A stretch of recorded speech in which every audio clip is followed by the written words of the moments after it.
record this for later. Okay, so I just brought some flour from home. This is about a cup of flour. And you guys in class, I mean, this is something, if you ever want to build anything, like this is, I mean, these are things that are available. You probably have some flour in your pantry. So I'm just going to start adding just a little bit of water, and I just grabbed a plastic fork because I had one around here. And I want to start mixing it up. I don't want it to be super thick, but I'm basically creating kind of this paste. That's all this is. And you can see right now it's kind of thick. And the recipe that you'll find most of the time is 1 part flour and 2 parts water. So that means it's almost like making rice. If you make rice, 1 cup of rice, you have to put 2 cups of water, like it's kind of the same thing. But what I would tell you to do is just gradually add your water until it gets to the consistency you want. Now with the paper, with flour, it's going to get kind of chunky, and so you can, a spoon probably would work pretty good. I could break up a lot of these chunks. This is still kind of thick, so I would probably add a little bit more. Just use my hand.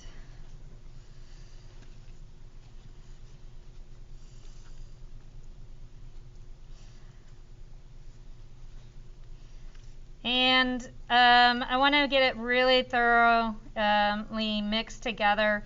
And like I'm still getting quite a few of these little chunks in there.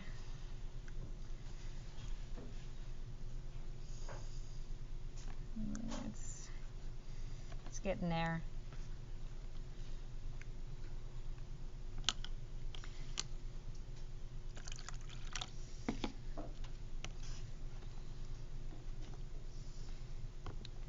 That's probably closer. It's maybe not quite 2 cups.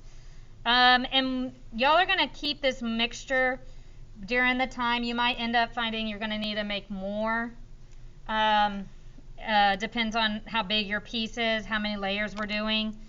But it will keep. I would keep it in your fridge to make sure it lasts a little longer. So maybe put a label on it so somebody doesn't throw it out thinking it's bad milk or something, so it's a special part of our project, but I'm going to keep probably even like overnight. This will dissolve out, and but you can see it's kind of coating my fingers, minus the little chunks, and that's kind of what I want. To keep it from getting too, like, it can get moldy or mildewy in there.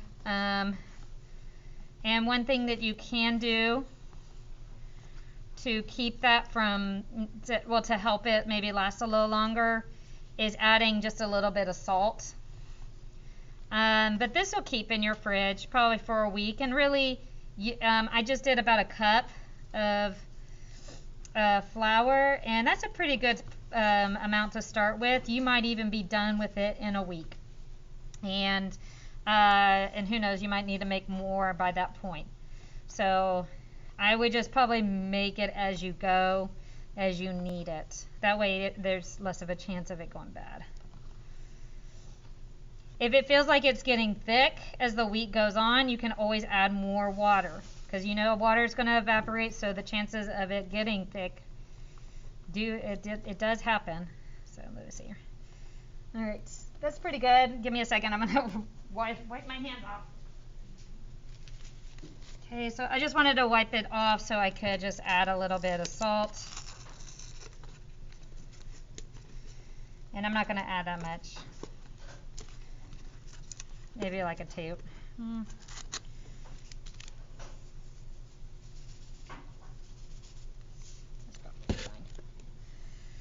Okay, so that's my paste. So you guys at home, you're going to make a paste, and that's all you really need. I've seen people say you need to heat it up in the microwave. I don't think that that's necessary. This is what I've always done. and I've always had success with that. Okay. You guys in class, I have a paste mixed up, so you're just gonna pour it in there. But if you do happen to switch to Connect for a time period and you take your piece home, that's how you need to make a paste. Okay? So then the other thing that we're going to need, I'm gonna set this aside.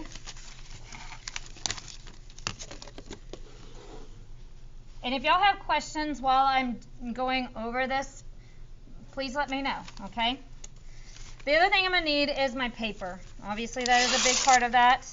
And before I get started, I always want to prep my paperwork because you can see how your hands can get all covered in that stuff. And it's hard to go start tearing paper and your hands start sticking to everything. So kind of prep yourself with a little bit of paper to get going. You guys here, if you prep a lot, just keep it in your locker, you know, and because you'll use it. Okay, and so I'm just tearing strips, but then I'm going to tear even smaller pieces. I tend to like smaller pieces. We're not working with a really giant piece. If your piece is really big, like you have like a really giant body, then you might could get away with a larger strip. But, you know, it is a straight linear piece. When I take something like this and try to wrap it around something that's curvy, it's going to create all these folds and lumps. So that's why I like using smaller pieces, because it will curve nicely around my piece. But something that I can handle.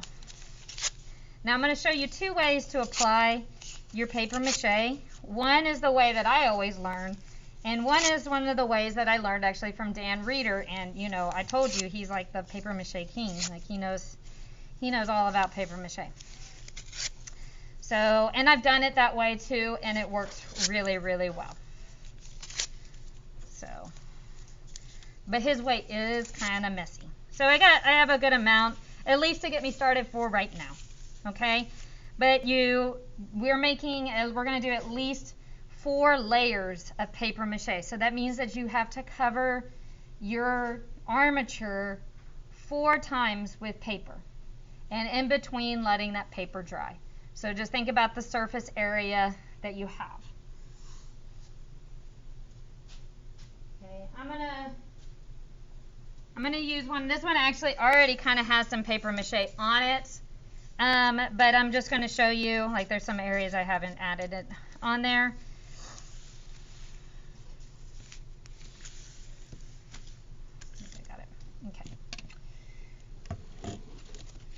So you're going to start taking your strips, and I make sure that I get a good coverage on my strip, and I'm just simply going to wrap it on my surface.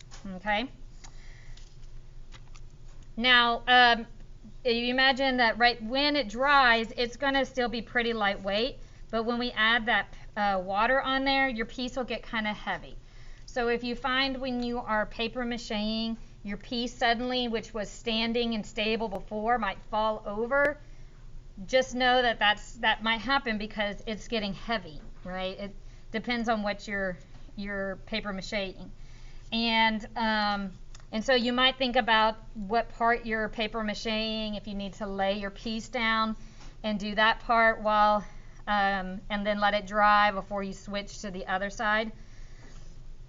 But if you can see right here, as I'm going, as I'm applying my paper, I'm overlapping it. I'm not putting it side by side. I'm actually putting one piece on top of the other. And I just want to make sure that they're all going to connect. You know, paper does slightly expand when it's wet. And then as it dries, it will also, it will shrink back down. We want to make sure they don't shrink apart, that they shrink all together, right? So, and I would just continue wrapping it. I'm going to get that arm because it is. Now you can see I'm actually even making a mess on my workstation. My suggestion, and what I should have done, I'm showing you what not to do, I guess, is to lay some paper down first and it'll help with your cleanup at the end, and especially you guys at home. If you're working on a station, you're not going to want to get paper mache all over the place. So I would make sure that you lay down something. You can even get a plastic bag and lay it down as part of the surface that it's going to sit on. I'm tearing this down a little smaller because I'm now wrapping it around this arm. So it's going to tear pretty easily once it's wet. Okay, and I'm just going to keep doing this process all the way across. Now it will take a good 24 hours for it to dry. Okay, so putting it on a surface like a paper somewhere, and lucky for you guys, it's the last class of the day, so maybe you can just leave it on your workstation where you are until the following morning, and it's easier for you to handle. But if you put it on a paper surface or some kind of something that's protecting your table, it might be easier to carry it underneath that paper. And Miss Blades, I put a video Miss Blades made. She's way neater than me.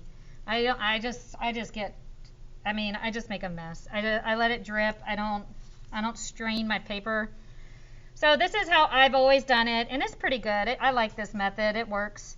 But Dan Reeder, he actually does a process that's a little bit different, where he'll take, he'll have an initial part like this, but he'll take the paper and then he gets his hands and he starts just taking the paste and just starts putting it on the surface. So he might even take a dry piece and then just get some more paste and then put it on like that. Okay, so he kind of dips his hand and throws it down on it and lets it get all saturated that way. But either way, it doesn't matter, because the idea is that we've layered. This would be considered layer 1, what I just applied here.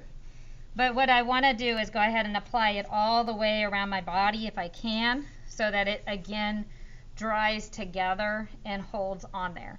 What you might find the next day is some of your edges might kind of be coming up a little bit, and that's okay. You can either trim them away or just start paper macheing on top of it, because it'll re-wet that paper and hold and then push it down.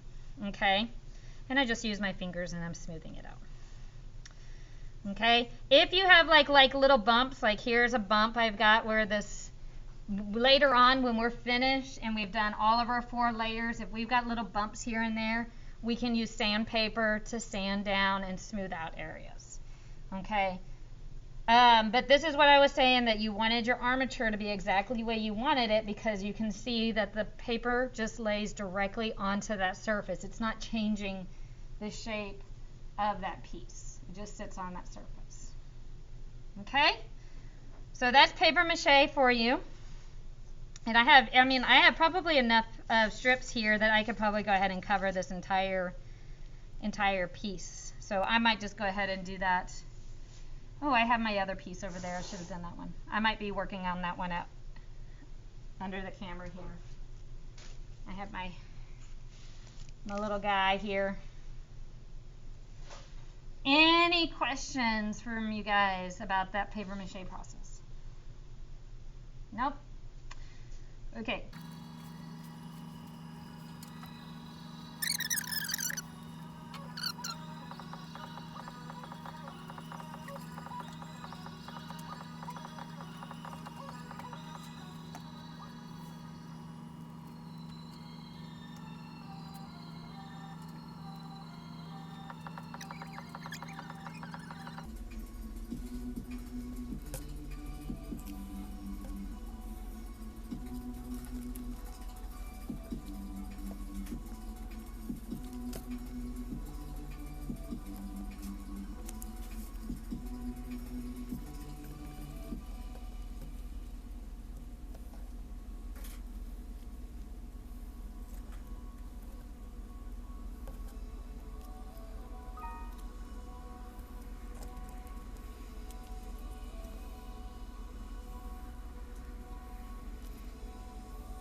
the texture the paste is supposed to have. It's watery.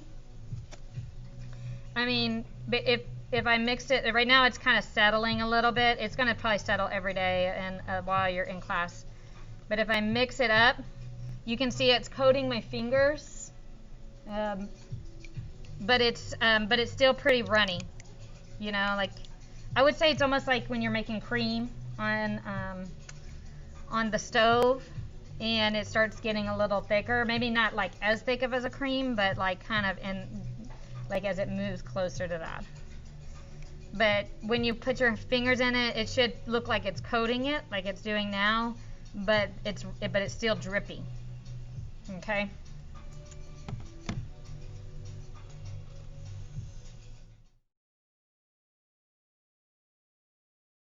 So I opened up mine. This is the way it looks. It looks pretty gross. How do you make it again? What's that? How do you make it again? It's just flour and water. Okay. Yeah, it's just flour and water. But you can see it's separated. That's what that yellow is on the top. It's separated and all the flour is kind of at the bottom, so you might have to stir it back up and mix it back up. I suggested that y'all keep it in your fridge just to kind of help it from getting like mildewy or whatever, or grow, you know. So, and I suggested also you could add a little salt to that. That might help it preserve it a little bit.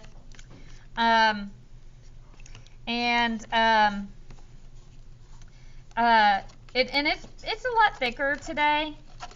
So if you feel like it's getting like really kind of thick overnight, and we talked about this, you know, the water might evaporate a little bit. You could add just a little bit more water to get it in the state that you need it. That's probably better. Just a little bit extra water. And mix it up. Okay? It's non-toxic. It's just flour and water. It's just like stuff you make at home. So, and if you feel like your container's getting really gross when you get to the ends, you could wash it off. I probably, just so y'all know, I would not throw this down my sink, because I wouldn't want the flour to get all like clog up your sink or anything like that. You know, unless you've got a running water and you kind of make sure you water it down quite a bit. But not in like a concentrated state, you know. There you go. It kind of looks like the beginnings of cream, you know, when you're cooking cream on the stovetop. Hopefully, as you pull your piece out from yesterday, it should be dry. Mine really has a nice shell to it. Of course, I have on this one, I've already done a good amount of paper mache.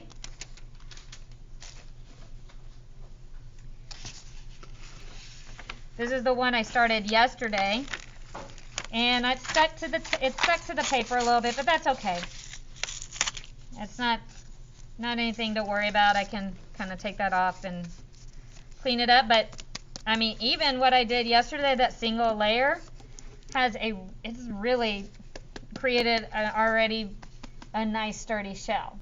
Okay, so remember I told you I would suggest about 4 layers of this, so you're gonna really work on it today and tomorrow and a couple more days after that, depending on how big yours is, of course.